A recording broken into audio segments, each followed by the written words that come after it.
కేంద్రంలోని బీజేపీ ప్రభుత్వం కార్పొరేట్లకు అనుకూలంగా కార్మిక, రైతు, ప్రజా వ్యతిరేక విధానాలను మరింత వేగంగా అమలు చేస్తున్నదని, ఎందరో పోరాట యోధుల ప్రాణ త్యాగాలతో సాధించుకున్న దేశ స్వాతంత్రాన్ని విదేశీ, స్వదేశీ కార్పొరేట్ సంస్థలకు తాకట్టు పెడుతున్నారని రైతు సంఘం రాష్ట్ర ఉపాధ్యక్షులు జూలకంటి రంగారెడ్డి అన్నారు.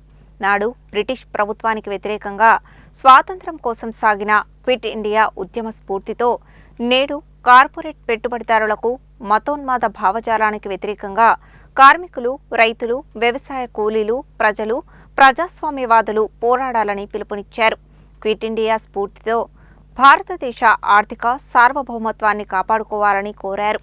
జాతీయ పిలుపులో భాగంగా 2026 ఆగస్టు 10న రాష్ట్ర వ్యాప్తంగా నిర్వహించనున్న జైల్ భరో కార్యక్రమాన్ని విజయవంతం చేసేందుకు సిఐటియు, రైతు, వ్యవసాయ, కార్మిక సంఘాలు కృషి చేయాలని పిలుపునిచ్చారు.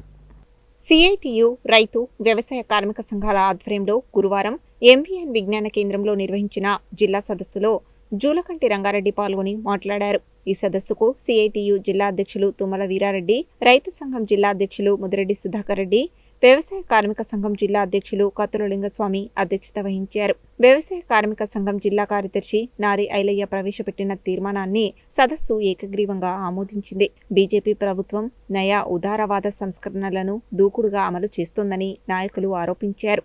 అందులో భాగంగానే లేబర్ కోడ్ల అమలుకు తుది నిబంధనలను నోటిఫై చేసిందన్నారు. విద్యుత్ సవరణ బిల్లు 2025తో పాటు విత్తన చట్టానికి సవరణలు ప్రతిపాదించారని తెలిపారు. సులభతర వ్యాపారం పేరుతో పెట్టుబడిదారుల గరిష్ట లాభాల కోసం కార్మిక చట్టాలను రద్దు చేశారని విమర్శించారు. రోజువారీ పని సమయాన్ని 8 గంటల నుండి 12 గంటలకు పెంచుకునేలా యాజమాన్యాలకు పూర్తి స్వేచ్ఛ ఇచ్చారని ఆరోపించారు. సమ్మె హక్కుపై ఆంక్షలు విధిస్తూ కార్మిక సంఘాల గుర్తింపు, రిజిస్ట్రేషన్ను కష్టతరం చేశారని అన్నారు. ఉద్యోగ భద్రతను దెబ్బతీస్తూ 300 మందిలోపు పనిచేసే కంపెనీల్లో కార్మికులను ఎప్పుడైనా ఎలాంటి నోటీసు లేకుండా తొలగించే హైర్ అండ్ ఫైర్ విధానాన్ని తీసుకువచ్చారని విమర్శించారు.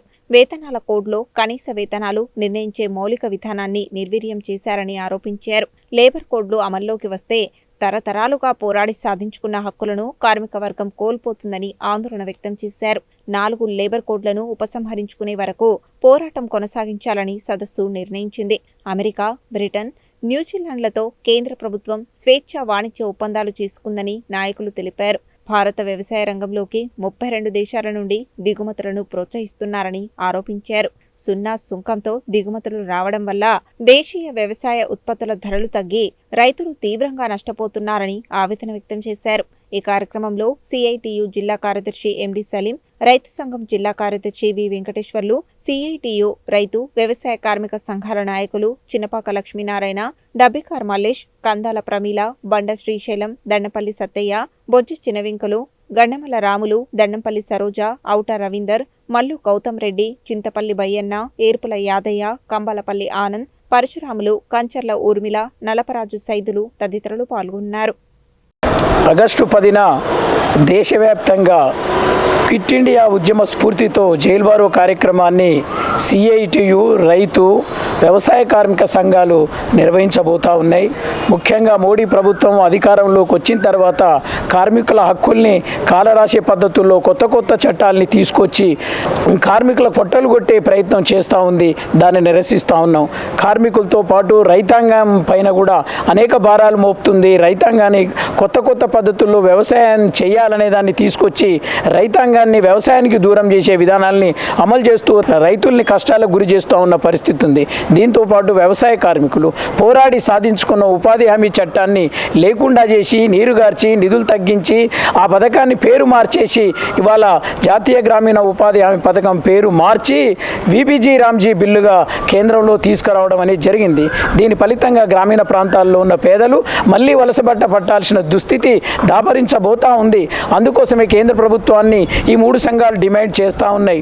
ఉపాధి హామీ చట్టాన్ని యథావిధిగా యథావిధిగా కొనసాగించాలి. ఈ కరువులో వ్యవసాయ కార్మికులను ఆదుకోవడం కోసం 200 రోజుల పని దినాలు కల్పించాలి. పెరుగుతున్న ధరలకు అనుగుణంగా రోజు కూలి 800 రూపాయలు చేయాలని కేంద్ర ప్రభుత్వాన్ని డిమాండ్ చేస్తూ ఆ రోజు స్వాతంత్ర పోరాట స్ఫూర్తితో బ్రిటిష్ వారిని దేశం నుండి తరిమి కొట్టడం అనేది జరిగింది. అదే స్ఫూర్తితో కార్పొరేట్ శక్తులకు, పెట్టుబడిదారులకు వ్యతిరేకంగా, మోడీ విధానాలకు వ్యతిరేకంగా రేపు పెద్ద ఎత్తున జైలు బరో కార్యక్రమాన్ని నిర్వహిస్తా ఉన్నాం. రైతులు, కార్మికులు, వ్యవసాయ కార్మికులు పెద్ద ఎత్తున పాల్గొని జయప్రదం చేయాలని పిలుపునిస్తా ఉన్నాం. నరేంద్ర మోడీ ప్రభుత్వం అధికారంలోకి వచ్చిన తర్వాత రైతాంగం యొక్క హక్కులను హరించేటువంటి విధంగా కార్పొరేట్లకు కట్టబెట్టడానికి వ్యవసాయ రంగాన్ని వారికి అనుకూలమైనటువంటి విధానాలను ఒక్కొక్కటిగా తీసుకొస్తూ ఈరోజు నల్ల చట్టాలు తీసుకురావడం జరిగింది. దానికి వ్యతిరేకంగా పెద్ద ఎత్తున రైతులు వ్యతిరేకించి ఉద్యమాలు, పోరాటాలు 13 నెలల పాటు కొనసాగించిన తర్వాత ఉద్యమాన్ని విరమించుకుంటామని చెప్పి రైతాంగానికి క్షమార్పణ చెప్పి రైతులు పెట్టినటువంటి డిమాండ్లను అమలు చేస్తామని చెప్పి ఆ రోజు రాతపూర్వకంగా ఇచ్చినటువంటి హామీలని అమలు చేయడంలో ఈరోజు కేంద్ర ప్రభుత్వం నరేంద్ర మోడీ నిర్లక్ష్యంగా వ్యవహరిస్తూ పరోక్షంగా కార్పొరేట్లకు కట్టబెట్టేటువంటి విధానాలని ఈరోజు తీసుకొస్తూ నల్ల చట్టాలని అమలు చేసడానికి పూనుకున్నటువంటి భాగంగానే ఈరోజు ప్రభుత్వం రైతాంగులకు వ్యతిరేకమైనటువంటి విధానాలు తీసుకొస్తున్నారు. వీటిని ఉపసంహరించుకోవాలని చెప్పి జైలు బరో కార్యక్రమం ఆగస్టు 10న క్విట్ ఇండియా ఉద్యమ స్ఫూర్తితోటి రైతు, వ్యవసాయ కార్మికులు కలిపి ఈరోజు పెద్ద ఎత్తున కార్యక్రమం నిర్వహిస్తారు. దాంట్లో రైతు సంఘం అన్ని విధాలుగా ఈ కార్యక్రమాన్ని జయప్రదం చేయడానికి చేస్తూ ఉంది.